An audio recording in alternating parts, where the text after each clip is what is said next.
साथियों, मैं सतेंद्र सिंह एक बार फिर से स्वागत करता हूं आपका अपना यूट्यूब चैनल जरास अकेडमी पर। दोस्तों, हम लोग व्यतिकरण चैप्टर को देख रहे थे, इंटरफेरेंस लाइट का क्या कहते हैं व्यतिकरण। अब हम लोग इसके आगे देखते हैं। जैसा कि पिछले क्लास में हम लोगों ने देखा था कि इंटेंसिटी हम लोगों ने इंटेंसिटी का फार्मूला देखा था और एम्पलीट्यूड का। तो यहाँ से हम लोगों ने देखा था I equal to I1 plus I2 plus 2 square root I1 square root I2 cos phi, जहाँ पे कॉस फाई क्या है, कलांतर होता है, फेज डिफरेंस होता है। और यहाँ से हम लोगों ने किसका देखा था, आयाम का देखा था, एम्पलीट्यूड का देखा था। जो रिजल्टेंट एम्पलीट्यूड होता है उसका हम लोगों ने दोस्तों फार्मूला देखा था। यहाँ से हम लोगों को मिला था A square equal to A1 square plus A2 square plus 2A1 A2 cos phi. अब हमने दोस्तों आपको एक बात बताया था कि क्या कहते हैं, जब किसी फार्मूले में साइन या कॉस का टर्म आ जाता है तो वहां पे तीन स्पेशल केस की कहते हैं स्टार्ट हो जाता है, जिसे हम लोग थीटा 0 पे चेक करते हैं, 90 पे चेक करते हैं और साथ में हम लोग चेक करते हैं किस पर, 180 पर। तो दोस्तों हम लोग यहाँ पे उसी तरीके से इन तीनों वैल्यू को चेक कर यहाँ पर रखेंगे और चेक करेंगे कि हमें मैक्सिमम इंटेंसिटी कब मिलेगी, हमें मिनिमम इंटेंसिटी कब मिलेगी। और ऐसे ही हम लोग एम्पलीट्यूड की भी केस में करेंगे कि एम्पलीट्यूड मैक्सिमम एम्पलीट्यूड मिनिमम कब हमें मिलेगा। तो जैसा कि दोस्तों ये आपका फार्मूला है और इसी फार्मूले पे हमें क्या करना है, रखना है। तो एम्पलीट्यूड का जो फार्मूला था वो A square equal to A1 square plus A2 square plus 2A1 A2 cos phi. और इंटेंसिटी का जो हमें फार्मूला मिला था I equal to I1 plus I2 plus 2 square root I1 और square root I2 cos phi. अब दोस्तों हम लोग यहाँ पर देखेंगे हमें क्या करना पड़ेगा, हमें क्या कहते हैं यहाँ पर देखना पड़ेगा। एक बार हम कॉस फाई की वैल्यू रखेंगे, कॉस फाई की वैल्यू रखेंगे और कॉस फाई की वैल्यू हम लोग 0 पे चेक करेंगे। ठीक है, तो अगर दोस्तों हम लोग यहाँ पे कॉस फाई की वैल्यू अगर हम लोग 0 पे चेक करते हैं, 0 डिग्री पे चेक करते हैं, तो यहाँ से कलांतर हमें क्या मिलेगा। देखिए, जैसा कि आप जानते हैं फाई क्या है, फाई कलांतर है। फाई क्या है, कलांतर है। कलांतर को दोस्तों हम लोग क्या कहते हैं, फेज डिफरेंस कहते हैं। फेज डिफरेंस बोलेंगे, ये कलांतर है फाई। तो अगर हम यहाँ केस फर्स्ट लेते हैं, केस फर्स्ट, केस फर्स्ट में हमें क्या करना पड़ेगा, फाई इक्वल टू क्या लेना पड़ेगा, 0 डिग्री लेना पड़ेगा।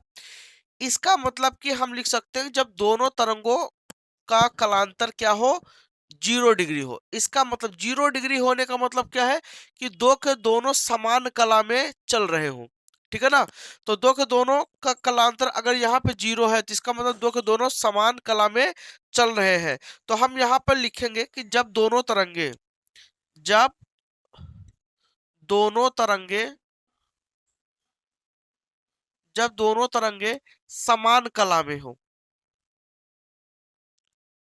समान कला में हो, तो उस कंडीशन में फाई हमारा क्या होता है, 0।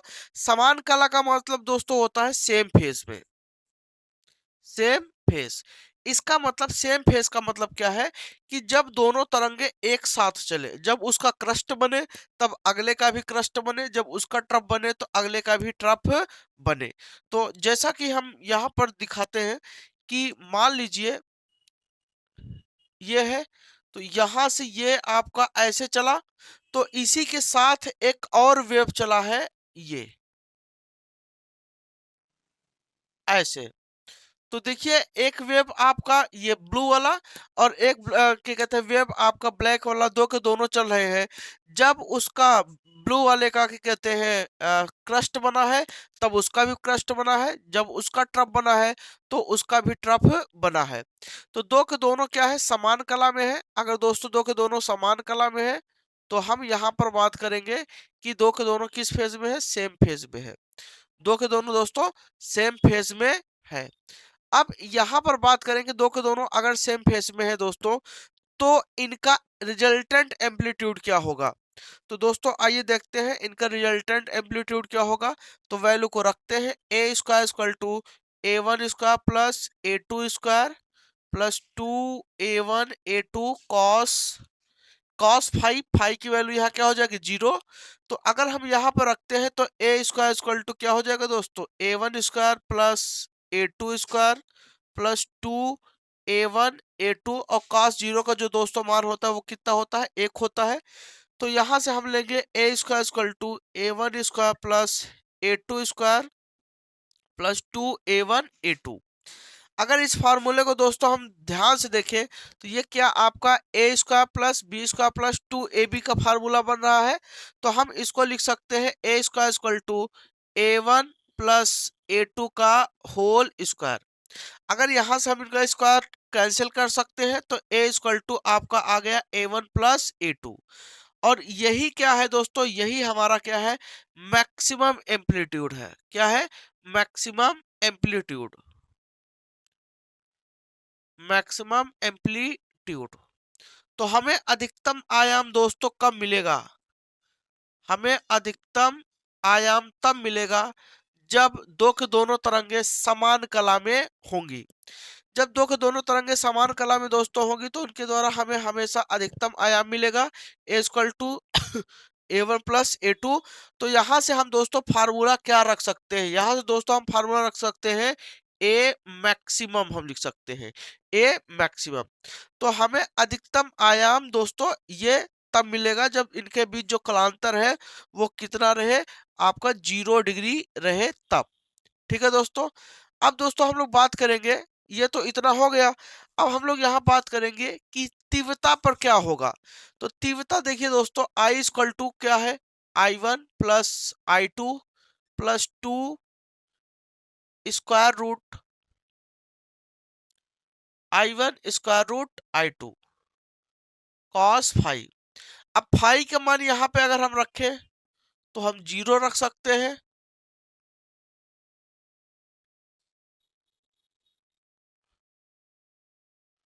और यहाँ पे हम cos 5 का मान 0 रखेंगे तो cos 0 का मान कितना हो जाएगा 1। तो I = I1 plus I2 plus 2 square root I1 square root I2, और इसकी वैल्यू दोस्तों क्या हो जाएगी 1। अब देखिए अगर हमें इसे स्क्वायर के रूप में बनाना है तो यहाँ पे देखिए ये आपका स्क्वायर रूट में है, तो हम यहाँ पर इसको लिख सकते हैं I = स्क्वायर रूट I1 का स्क्वायर लिख सकते हैं। I1 को हम स्क्वायर रूट में रख सकते हैं भाई, अगर इसका स्क्वायर होगा तो ये फिर से I1 हो जाएगा। ऐसे हम क्या लिख सकते हैं, I2 का होल स्क्वायर, और यहाँ पे 2 square root I1 square root I2। अब दोस्तों अगर यहाँ पर देखा जाए, अगर यहाँ से देखा जाए दोस्तों तो क्या होगा, I = अगर देखा जाए A² plus B² plus 2AB, तो यहाँ से बन गया square root I1 plus square root I2 का whole square.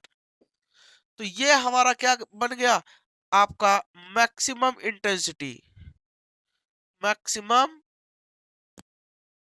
Intensity, maximum intensity. इसे हम लोग कहेंगे अधिकतम तीव्रता, अधिकतम तीव्रता। तो अधिकतम तीव्रता कब हमें मिलेगा, जब दो के दोनों का कलांतर क्या होगा, सेम होगा, दो के दोनों सेम फेस में चलेंगे, अर्थात समान कला में चलेंगे। जब क्रस्ट के साथ क्रस्ट चलेगा और ट्रफ के साथ ट्रफ चलेगा तो वो क्या होगा दोस्तों, सेम कला में होंगी, और सेम कला में यही कंडीशन हमें मिलेगा। ठीक है दोस्तों, विजिबिलिटी क्लियर है ना। चलिए अब दोस्तों हम लोग देखते हैं इसके आगे, हम लोग देखते हैं कि हमें अधिकतम आयाम तो मिल गया, ठीक है ना, अधिकतम आयाम तो मिल गया। अब हम लोग देखते हैं कि इनका जब कला क्या हो, कला में ये एक दूसरे के क्या हो, 90 डिग्री में हो। मतलब कि जब एक आपका 0 हो तो अगले का 90 बन रहा हो, या अगले का 90 बन रहा हो तो अगला क्या हो, 0 हो। ठीक है ना। तो यहाँ पे इनका फेज डिफरेंस कुछ ना कुछ जरूर हो, ठीक है ना। यहाँ पे तो फेज डिफरेंस 0 है, तो लेकिन यहाँ पर केस सेकंड में अगर देखें दोस्तों, केस सेकंड में अगर देखें, सेकंड में, तो हम लिख सकते हैं कि फाई बराबर कितना 90 डिग्री, ठीक है ना। या हम कह सकते हैं कि जब जब दोनों तरंगे कला में π/2 हो, ठीक है ना। जब दोनों तरंगे कला में π/2 हो, बल्कि इससे बेहतर है कि जब दोनों तरंगों का कलांतर जब दोनों तरंगों का कलांतर कलांतर π/2 हो। अगर दोनों तरंगों का कलांतर दोस्तों कितना होगा, π/2 होगा, तब क्या होगा, 90 को हम लोग दोस्तों क्या कहते हैं, π/2 कहते हैं। तो यहां पर क्या होगा, आइए देखते हैं। सबसे पहले एम्पलीट्यूड को चेक करेंगे। A equal to A1 square plus A2 square plus 2A1 A2 cos phi. Phi की जगह हम क्या रख देंगे, 90 डिग्री रख देंगे। अगर यहाँ दोस्तों 90 डिग्री रख के निकालते हैं तो क्या हो जाएगा, A1 square plus A2 square plus 2A1 A2 cos 90 का मान दोस्तों 0। तो ये पूरा टर्म क्या कर देगा दोस्तों, 0 कर देगा। तो यहाँ से ए स्क्वायर बराबर क्या हो जाएगा, A1 स्क्वायर प्लस क्या हो जाएगा, A2 स्क्वायर। अगर हम यहाँ से a बराबर ले तो स्क्वायर रूट क्या हो जाएगा, A1 square plus A2 square हो जाएगा। तो दोस्तों ये हमारा फार्मूला बन गया किसका, आयाम का। आयाम का ये फार्मूला बन गया। अब ऐसे ही दोस्तों हम लोग किसका बना सकते हैं, तीव्रता का बना सकते हैं। अगर दोस्तों तीव्रता का बनाते हैं तब क्या होगा, तो आइए दोस्तों हम लोग तीव्रता का देखते हैं।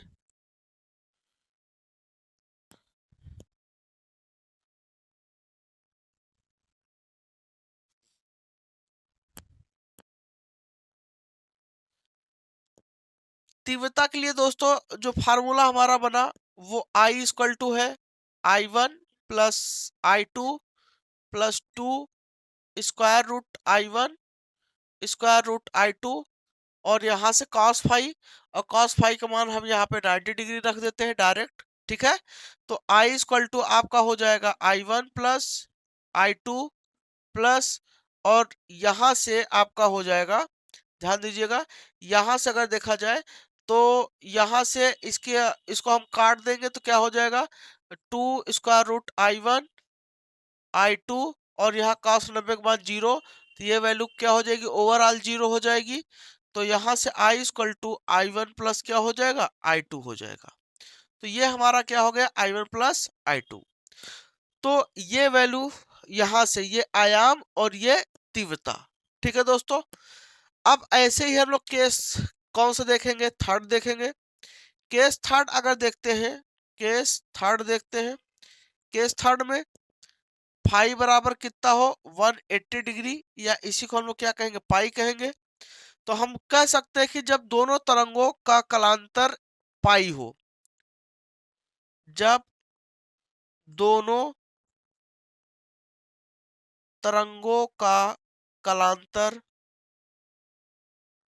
कलांतर पाई हो, या हम कह सकते हैं कि जब दोनों तरंगे कला में क्या हो, विपरीत हो। या हम लिख सकते हैं, या जब दोनों तरंगे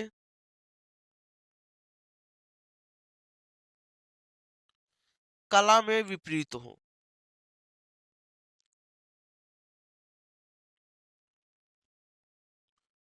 अगर दोस्तों जब दोनों तरंगे कला में क्या होंगी, विपरीत होंगी, तब क्या होगा, तो अगर दोस्तों कला में विपरीत होंगी तो यहाँ पे फाई का मान हम A square equal to A1 square plus A2 square plus 2A1 A2 cos pi रखेंगे। पाई बोले तो 180 अंश, ठीक है ना। अब अगर हम यहाँ पे दोस्तों 180 अंश रखते हैं तो यहाँ पर क्या प्रभाव बनेगा,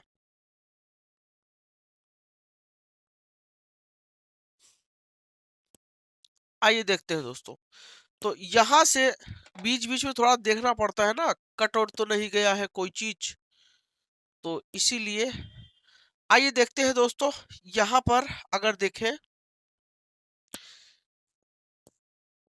यहाँ से अगर देखा जाए बच्चों, तो A square equal to A1 square plus A2 square plus 2A1 A2 into cos pi का मान कितना हो जाएगा, -1। कॉस पाई का मान कितना हो जाएगा, -1। तो यहां से a square equal to A one square plus A two square minus two A one a two, ये आपका हो जाएगा। अगर यहां से ये हो जाता है तो फिर हम देखते हैं कि ए स्क्वायर इक्वल टू, इसको देखिए ये क्या ए माइनस बी का होल स्क्वायर बन रहा है, तो यहां से ए वन माइनस ए टू का क्या हो जाएगा, होल स्क्वायर हो जाएगा। अगर ए स्क्वायर लेंगे तो यहां से अगर इनका स्क्वायर कैंसिल करेंगे तो ए वन माइनस क्या हो जाएगा, ए टू आपका हो जाएगा। और यही दोस्तों, यही आपका मिनिमम एम्पलीट्यूड होगा। यही दोस्तों मिनिमम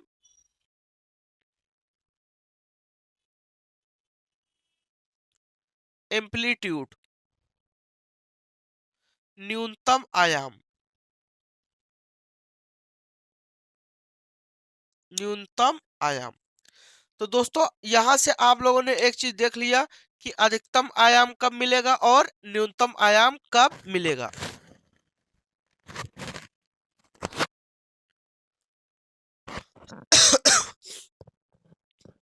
ठीक है ना दोस्तों, मिनिमम एम्पलीट्यूड या न्यूनतम आयाम। और यहां से अगर देखा जाए, अब ऐसे हमें क्या करना पड़ेगा दोस्तों, इंटेंसिटी निकालनी पड़ेगी, तीव्रता निकालनी पड़ेगी। तो तीव्रता के लिए दोस्तों सूत्र होता है हमारा I equal to I one plus I two plus two square root I one square root I two cos pi. अब दोस्तों कॉस पाई का मान क्या हो जाएगा, फिर वही -1 हो जाएगा। और यहाँ पे हम ले लेते हैं स्क्वायर रूट आई वन का स्क्वायर, जैसे पहले हम लोगों ने पिछले में किया था, आई टू का square plus two square root I one और स्क्वायर रूट आई टू। और इसकी वैल्यू कितना हो जाएगा, -1। माइनस के यहाँ गुणा करेंगे तो ये क्या हो जाएगा, माइनस हो जाएगा, माइनस। और ये माइनस हटा देते हैं तो ये आपका हो गया। ठीक है ना दोस्तों, इतना समझ में आ गया। अब यहां से अगर देखा जाए तो ये a माइनस बी का क्या बन गया, होल स्क्वायर बन गया। तो हम यहां से लिख सकते हैं कि i equal to square root I one minus square root I two का होल स्क्वायर। और यही दोस्तों क्या बन जाएगा, मिनिमम इंटेंसिटी, मिनिमम इंटेंसिटी। इसी को दोस्तों हम लोग लिखेंगे मिनिमम इंटेंसिटी, इसे दोस्तों लिखेंगे न्यूनतम आयाम, न्यूनतम आयाम। ठीक है दोस्तों, तो ये हमें मिनिमम इंटेंसिटी देखने को मिला है। अब दोस्तों ओवरऑल तीन के तीनों केस हम लोगों ने देख लिया कि तीन के तीनों केसों में क्या देखने को मिलता है। अब यहाँ पर रेशियो भी पूछता है, जैसे अधिकतम अधिकतम तीव्रताओं का और न्यूनतम तीव्रताओं का अनुपात पूछता है। तो अधिकतम और न्यूनतम तीव्रताओं का अनुपात भी हमें देखने को मिलेगा। हम लोग देखते हैं कि कैसे इनका अधिकतम और न्यूनतम होगा। तो दोस्तों आप लोगों ने एक चीज बच्चा आप लोगों ने सीख लिया कि इंटेंसिटी मैक्सिमम, मिनिमम और ये वाली कंडीशन कब कब बनेगी। तो अगर दोस्तों हम यहाँ पर देखें, इंटेंसिटी को देखते हैं या एम्पलीट्यूड को देखते हैं। अगर एम्पलीट्यूड को देखें तो जब 0 डिग्री होगा, 0 डिग्री पर हमारा क्या बना, ए मैक्सिमम, ए मैक्सिमम बना। हमें क्या मिला, A one plus A to मिला। ठीक है ना, ये फार्मूला मिल गया। जब हमारे पास 90 डिग्री था तब हमें क्या मिला, a square two square root a one square plus A two square, ये फार्मूला मिल गया। ठीक है ना, जब हमारे पास 180 था, पाई था, तो हमें ए मिनिमम मिला। और ए मिनिमम में क्या हमें मिला, A one minus A two का whole, sorry A one minus A two हमें मिल गया, ये फार्मूला मिल गया। लेकिन इंटेंसिटी में क्या मिला, अगर इंटेंसिटी की बात करें, इंटेंसिटी में हमें कौन सा फार्मूला मिला। अगर तीव्रता की बात करें तो तीव्रता में हमें कौन कौन सा फार्मूला मिला।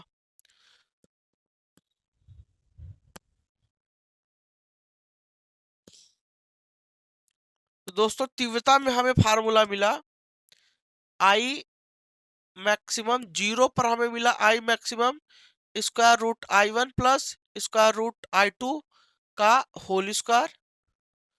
90 पे हमें मिला I equal to I one plus I two मिला,